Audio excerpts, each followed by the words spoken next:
মানুষের গুণ যত বেশি শক্তিশালী, পুরস্কারটাও তেমন শক্তিশালী।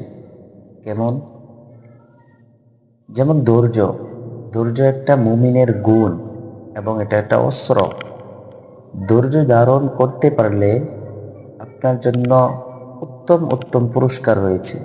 আল্লাহ রাব্বুল আলামিন বলেছেন, ফাইন্না মাআল উসরি ইসরা, যে নিশ্চয়ই কষ্টের পরে রয়েছে স্বস্তি। অন্যদিকে রাসূলুল্লাহ বলেছেন যে ইন্নামাস সাবরু ইনদা সাদামাতিল উলা, বিপদের প্রথম ধাক্কায় যে সবুর করতে পারে সেটাই হচ্ছে প্রকৃত সবুর। আর সবুর করলে তার ফলাফল যে নিশ্চিত, এটা আল্লাহ রাব্বুল আলামিনের ওয়াদা। আর আল্লাহ রাব্বুল আলামিন তার বান্দাদেরকে সব সময় দ্বিগুণ করে দেন, কখনো কমিয়ে দেন না।